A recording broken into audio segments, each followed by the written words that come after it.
My kids came to visit me while I was unconscious in the hospital. They stood by my bed, dividing up my belongings like I wasn't even there.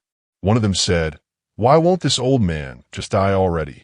So I woke up and rewrote my will. Hey, I'm George. Subscribe to the channel and stay with me until the end, because this story doesn't end the way you think. If you saw me walking down the street, you probably wouldn't even notice. Wrinkled button-down shirt, worn-out shoes, white hair combed back. Just an ordinary old man. Invisible. But inside, I carried more stories than this body could hold. I'm 62, and if life has taught me anything, it's that the quiet ones, the ones who don't beg for attention, are usually carrying everyone else on their backs. I worked like a mule for 40 years. Started with a small repair shop. Then came land, houses, rentals, 2 small farms, and eventually, the ranch I bought back from my father. I didn't inherit a thing. Everything I own has calluses on it. Tired bones. Sacrifices no one ever saw. Marta, my wife, helped me build all of it. And when she died, half of me went with her. The other half stayed, to keep standing over what we built with sweat and promises. I raised 5 kids. 3 sons, 2 daughters. I gave them everything. School, cars, trips, a roof. And when they messed up, it was me who paid the bail, who fixed the debts, who kept the shame quiet.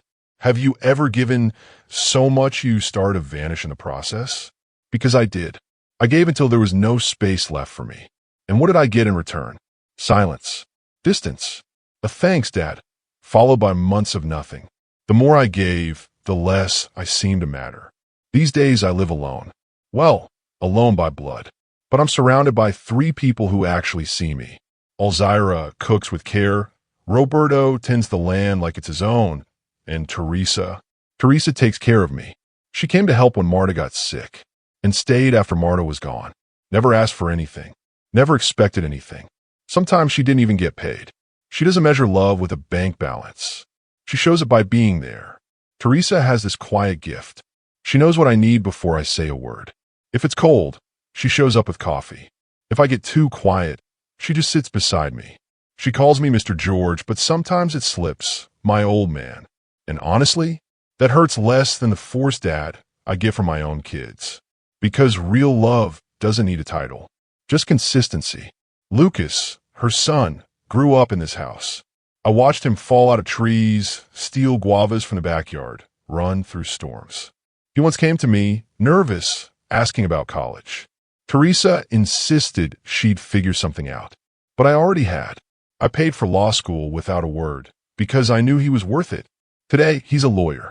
And even with his busy life, he still invites me to lunch sometimes. Not because he needs anything, just to talk, just to hear my stories. And to be honest, he's the son mine forgot how to be. I'm not one to brag, but I know what I have. 8 rental properties, 2 farms, a ranch. None of it just appeared. And even so, I still hear talk of advance inheritance, like I'm some bank about to collapse. Marty used to say a father's heart can take anything, but even a father's heart bleeds. And mine was already tired long before the diagnosis. My routine is simple. A paper newspaper in the morning, a walk through the yard, black coffee with no sugar. I talk to tenants, reply to emails. Nothing fancy, but there's dignity in that simplicity. A kind of calm built over decades of effort. My kids, they stop by like tourists. And my grandkids, sometimes they call me sir instead of grandpa. I smile, but inside it stings. Like being invited to dinner and realizing you're just a waiter. Teresa sees everything. She sees the silence after every phone call. Sees my face when one of them says, "I love you," like they're checking off a list. Roberto says kids are like migratory birds. They land when they need something and fly off when they're done. Elzira just keeps praying. They're the ones holding this house together. Honestly, they're the ones holding me together. And then one morning, between the smell of coffee and the rusty creak of the gate, I felt a strange pressure in my chest. It wasn't pain exactly. It was like my body quietly saying it's time. I thought maybe it was grief, maybe just loneliness, but it was something bigger, something that would finally force me to see, with absolute clarity, who was truly by my side, and who was just waiting for me to disappear. The first pain didn't come with fanfare, just a tug in my back, like a quiet warning that something was wrong. I thought it was just strain from working on the ranch. Then came the fever, the dry cough, the fatigue. Climbing the stairs became a mission. Teresa noticed before I did. She always does. Dragged me to the doctor. I did the tests. Waited for the results like waiting for a punch. And it came, cancer. I didn't cry. Not yet. The doctor talked about prognosis, biopsies, treatment cycles. But all I could hear was one question echoing in my head. Now what? Who's going to take care of everything? The ranch, the rentals, my people. I came home with my shoulders low. Teresa was waiting on the porch. She looked into my eyes, and she knew. She hugged me without saying a word. That's when I cried. Quietly, like bleeding on the inside. I didn't want to call the kids. I just sent a message. I've been diagnosed with cancer. Starting treatment soon. Simple. Direct. Hours later, they responded. Through a group chat they created just for themselves. Is it serious? Is it treatable? Did he make a will? And that was the second diagnosis. The kind you don't get from a lab, just from absence pretending to be presence. None of them showed up that day. Or the next. The one who did was Lucas, engine running, eyes steady. We'll take care of this, Mr. George, he said. It's going to be okay. He drove me to the biopsy. Sat in the waiting room. Teresa brought warm meals, straightened my clothes, whispered psalms by my bedside. And my children? They vanished like smoke. Their silence was louder than any fever I had. A week later, Daniel, the oldest, finally showed up. Walked into the room, staring at his phone. Barely looked at me. You're all right? He asked. 'Cause if it's serious, we just need to know if you've documented everything. That was it. I was lying there, tubes in my arms, and all he cared about was paperwork. Maybe you know what it feels like to be alive and still feel like a ghost. The visits that followed were all the same. Cold, brief, scripted. One asked if the ranch was still in my name. Another wanted to know who's getting the farms. I just sat there, listening like a piece of furniture no one's hauled out yet. Teresa saw everything. Her eyes welled up, but she didn't say a word. She just kept caring. For me, for the silence, for the dignity no one else bothered to preserve. I realized that, to them, my illness was just a scheduling issue. An inconvenience that messed with their plans, their barbecues, their vacations. But to Teresa, it was personal. She slept in stiff chairs, wiped my forehead with damp cloths, looked at me with fear that came from deep inside. One night, I overheard her crying in the bathroom, telling Lucas, he doesn't deserve this. No father does. The days dragged on, in and out of the hospital, discharge, then relapse. But what hurt the most wasn't the 4 or the injections. It was the abandonment. Not when my children brought me a change of clothes. Not when asked if I needed a toothbrush. Teresa did it all, as if my name were written on her ID. And maybe it was. Because her love didn't come from obligation. It came from choice. Lucas started bringing a notebook, jotting down meds, times, doctor names. One day, he showed me the cover. It said, Justice Journal. For us to remember what's really happening, he said. I smiled for the first time in weeks. Justice, huh? Yes, sir. So we don't forget who was here, and who only showed up to collect. And that's when it hit me.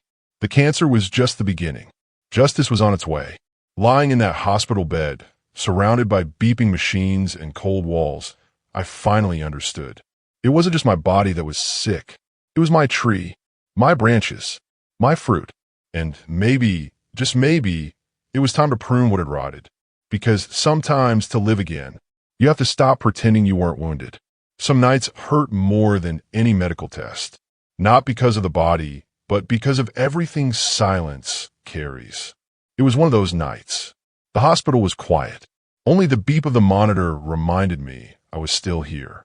My eyes were shut, but my mind was wide awake. And something deep down told me that night would bring a different kind of pain. I just didn't know how right I was. I heard footsteps in the hallway. Soft voices. Quiet chuckles. I recognized them before I even heard the words. It was my kids. All 5 of them. They gathered around my bed, thinking I was too out of it to notice. If he dies soon, I want the lakefront land. That spot's great for tourism. Go ahead. I'd rather have the apartments. Guaranteed rent. The ranch? Better to sell it.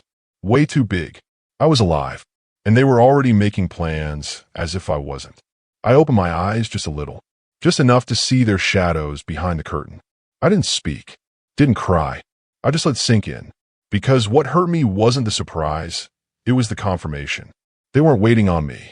They were rushing toward what I'd leave behind, and they did it without guilt, without even thinking whether I could hear them, as if I were just an old chair waiting to be thrown out. Hope he left everything in writing. Otherwise, there's going to be a mess. Think he left anything to that woman? Teresa? She's always hanging around. Please. She's just the help. If she got anything, it's maybe a pair of earrings. And then came the one sentence that cut deeper than any scalpel. Why won't this old man just die already? He's past his time. One of the daughters-in-law said it. Soft voice, sweet tone, pure poison. And in that moment, I stopped being a father. I became an obstacle. Maybe you felt it too. The pain of being invisible to the very people who should see you most clearly. That gut punch realization that the word family has become a label for people who only show up when it's convenient. I used to believe that giving your all meant you'd be appreciated. But the truth is, sometimes giving everything just teaches people how to live without you. A few minutes later, I heard different footsteps. Lighter, quicker. Teresa walked in carrying a thermal bag. She saw the scene, the faces trying to hide their guilt. They left quickly, pretending they were just leaving anyway. She looked at me, walked over, adjusted my pillow, touched my face, and saw it. The tear I couldn't hold back. "You're awake?" she whispered. I blinked once. That was all it took to say everything. She didn't say a word. She just sat beside me, took my hand, and cried.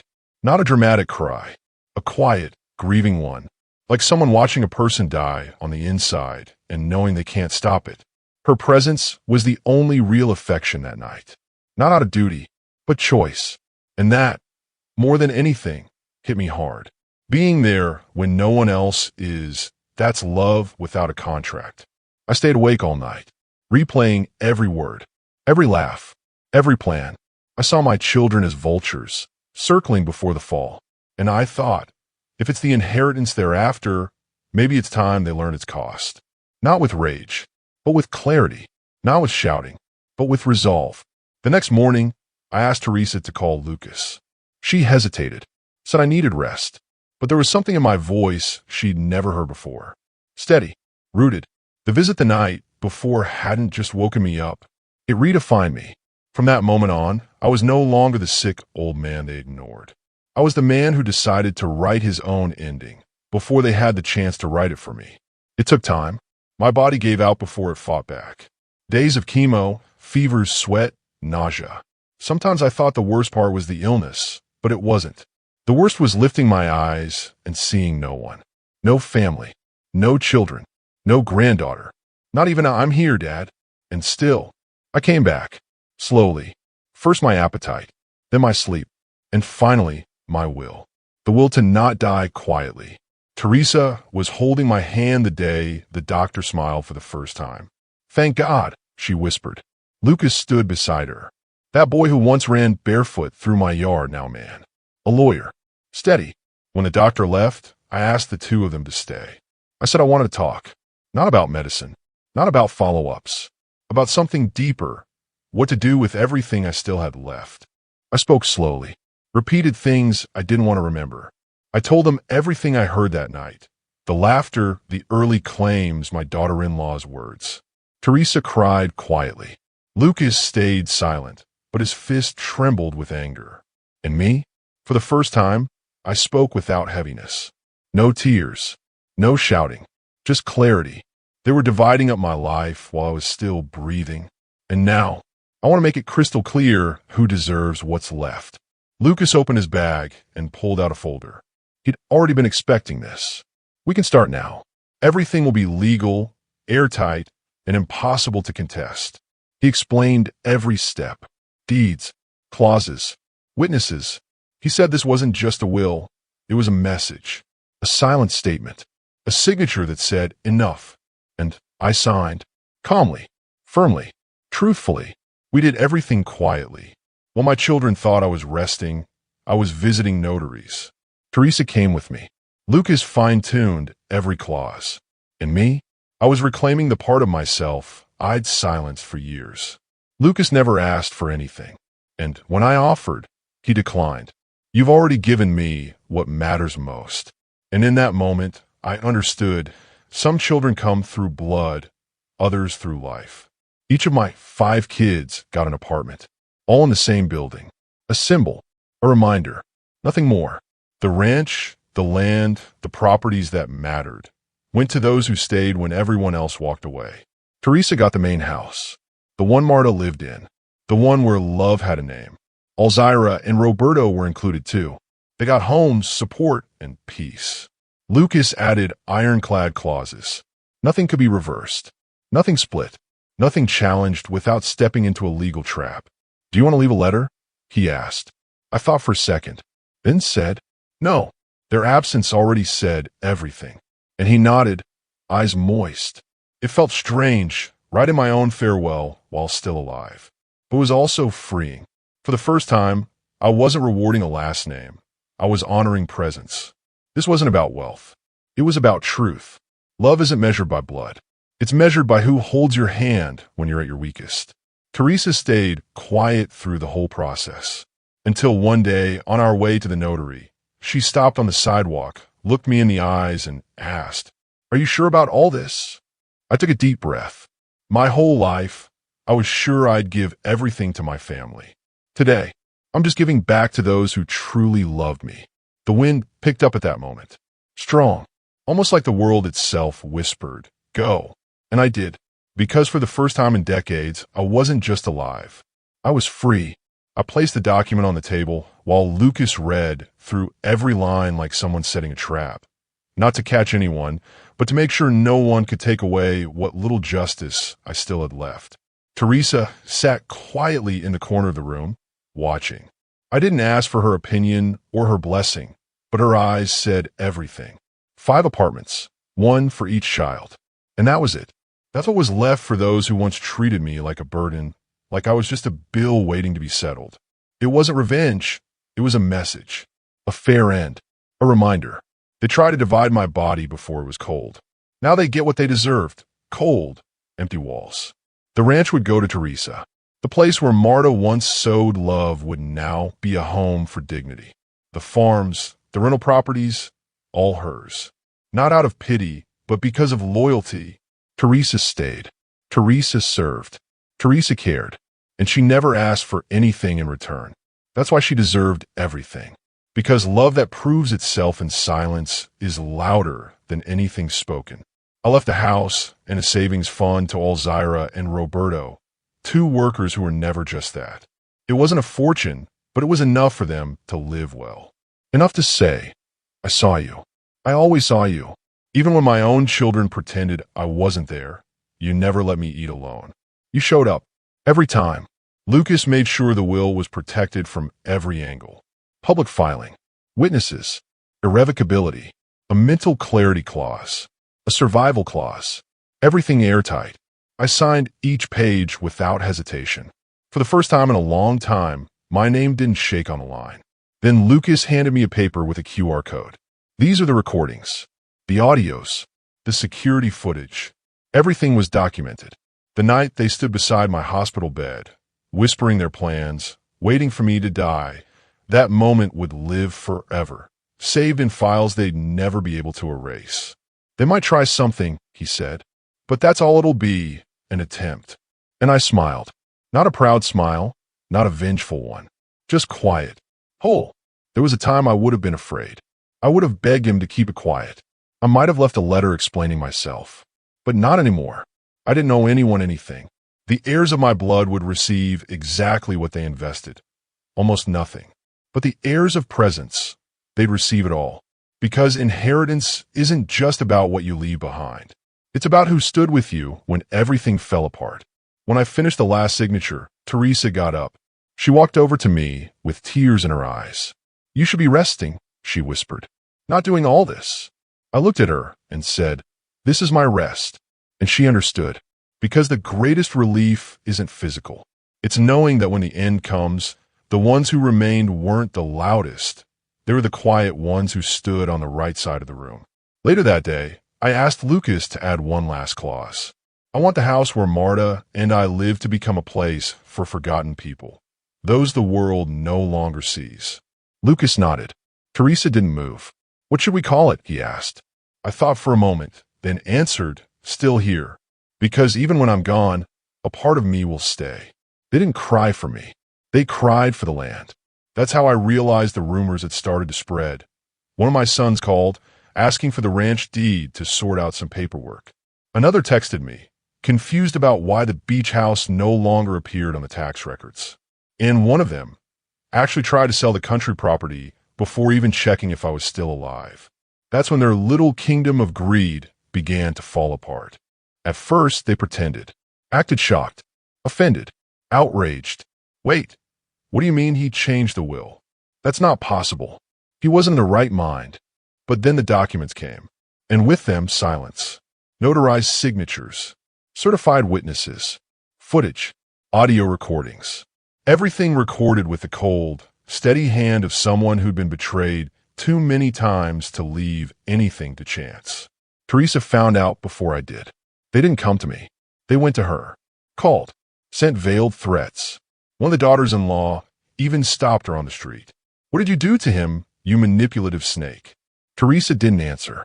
She just walked home, locked the gate, and cried. Not from guilt, but because it's hard to understand how people can be that empty. Lucas showed up late that afternoon holding a folder. They're organizing, planning to contest everything, he said. Do they really think they can win? I asked. He gave a half smile. They think they can, because they keep underestimating the one thing they've never truly understood, you. And in that moment, I got it. They weren't fighting for fairness. They were fighting against their own reflection. They tried everything. First, the legal route. Then came the emotional blackmail. Messages accusing Teresa of manipulating me, saying I was too old to think clearly, claiming all they ever wanted was to protect my legacy. But where were they when I needed protecting? When the test came back bad, when I was too weak to walk, when the bed felt more like a cage than a place to rest. Where were they? Because I remember who was there. Teresa, Lucas, Alzira, Roberto. Memory, sometimes, is the only fair judge left. And mine was still working just fine. Even so, I let them move forward with the lawsuit. Not because I doubted anything, but because some victories need to happen in public. Not for revenge, for truth, for peace, for clarity. Teresa asked if I want to stay out of it. Lucas can represent you. If that's easier, she said. I shook my head. No, they need to see me, with their own eyes, and feel the shame they've earned. She understood, because sometimes the loudest thing you can say is nothing at all. And so we marked the date. The hearing was set. The time, the place, the stage. They lined up like defendants pretending to be victims. But what they didn't know was, I wasn't that fragile old man in a hospital bed anymore. I was someone else now, and I was ready to walk through that door. The courtroom was too bright, too cold. Rows of chairs, hushed voices, tension dressed up as protocol. My 5 children were all there. Dark suits, cold eyes, like they were attending a funeral. Mine, they just forgot to check with life itself. I wasn't dead. I waited for my turn to enter. The judge's assistant whispered something to Lucas, and he nodded slightly. Then they called my name. The moment I stepped through that door, everything seemed to freeze. Necks turned, eyes widened.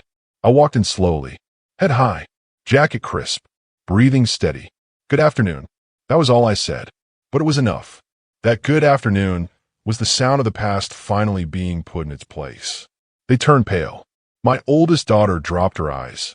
One of the boys whispered something to his lawyer. The daughters-in-law stared like they'd seen a ghost. But I was there, alive, clear-headed, ready to speak the truth out loud. The judge began with formalities. My children's lawyers claimed manipulation, vulnerability, confusion. Mr. George was under emotional and psychological influence, impaired by age. Lucas stood. Your Honor, we have evidence that my client was fully aware and mentally competent. We'd like to present recordings, documents, and witnesses. Proceed. And that's when it started to unravel. The video came first. Me, signing the will. Me, answering detailed questions. Names, dates, property values. Then came the audio. Voices everyone knew. My children's. We can sell the small properties first. I'm taking the ranch. No question. That old man's almost gone anyway. Just a matter of time. And then, the final blow. Why won't he just die already? Silence fell over the room. There were no more arguments. Only masks lying shattered on the floor. The judge turned to me. Mr. George, would you like to say anything? I stood. Slowly. Each step to the front felt like settling a debt with time itself. I gave everything to those children. A home, education, forgiveness. I gave until I had nothing left. But when I was at my lowest, all I got in return was silence. I took a breath, looked at each of them. While I was dying slowly, they were dividing what I had left. And when I chose to live, they tried to bury me in paperwork. Teresa was crying quietly in the back. Lucas stood firm beside her. I kept going. This will isn't revenge. It's justice. That's all. Justice for what they did and for everything they chose not to do. And if I may, Your Honor, justice for the ones who stood by me without expecting a thing. The judge leaned back in his chair. Petition for annulment denied. The will stands as valid. The sound of the gavel hitting the block may have been the loudest sound I've ever heard. It was the sound of a father who, for the first time, had finally been heard. I walked out of that courtroom without looking back, because what I left behind no longer belonged to me. The judge stood up, declared the hearing closed, and no one moved. For a few seconds, time itself seemed frozen in that courtroom. My children sat still, born into wealth, yet bankrupt in memory. The youngest covered his face with both hands.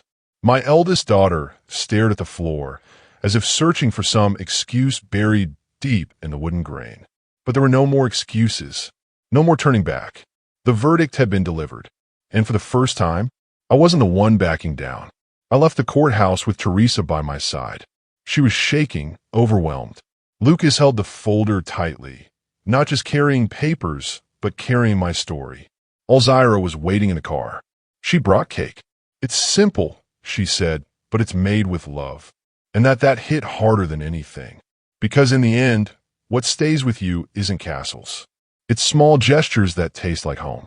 The local papers wrote a short note. Contested inheritance upheld in court. Patriarch stuns family by appearing in full health. But this wasn't about health. It was about clarity, about seeing who really loved me before it was too late. Days later, the main house was officially converted into the headquarters of the Still Here Foundation. It was Teresa's idea, but she still asked if I approved. Of course I do. The same house where Marta once raised our children would now welcome children without parents, women without shelter, elders with no one. The house of abandonment was now a place of refuge. And to me, that was redemption enough. I got phone calls, dozens, some threatening, some pretending to make peace. I hung up on all of them, except one, my middle son, crying, "Dad, I messed up. I didn't know." But he knew. He just didn't want to face it. Still, I listened, because forgiveness isn't the same as forgetting. You can come visit whenever you want, but bring a clean heart. Otherwise, don't knock. And I hung up. No anger, no hate, just closure. On the foundation's opening day, Teresa invited me for lunch. Kids ran barefoot across the yard. Elzira poured juice into plastic cups. Lucas was helping a young pregnant woman with legal advice. And me? I just watched it all in silence. "Do you want to say something?" Teresa asked. I shook my head and smiled. I've said enough for a lifetime. And in that moment, I realized sometimes silence is its own kind of victory. The old rocking chair on the porch still creaks the same way. That familiar sound. Only now it brings peace. But unlike before, I'm no longer waiting for anyone to walk through the gate. And maybe that's what freedom really is. Letting go of the hope that someone who never came will ever come back. My children disappeared, and I didn't chase after them. If they ever return, let it be for love. Not because they ran out of options. Because what nearly killed me in that hospital wasn't the cancer. It was their absence. The absence of truth. Teresa now runs the foundation like an extension of our home. Lucas defends the rights of elderly people and women who've been exploited by their own families. Alzira and Roberto handle the kitchen, and sometimes, when the wind blows just right, I can hear the laughter of children echoing through halls that once only knew silence. One afternoon, I sat with Lucas in the backyard. He spoke little as always. But then, out of nowhere, he said, "You could have done all this sooner." I chuckled. Sometimes it takes betrayal to finally see things clearly. And I did see. It hurt, but I saw. People ask me sometimes if I hold any bitterness. I tell them the truth. Bitterness is a luxury for those still hoping to fix what's broken. What broke between me and my children? It's not beyond repair, but it's also not my job to fix it. The foundation just put up a new sign. Still here, George Bennett House. I didn't choose the name. They did. But I'll admit, seeing it, it hurt in a beautiful way. Because yes, I'm still here. Not the same as before, but whole. Whole in a way that only pain and abandonment can rebuild a man.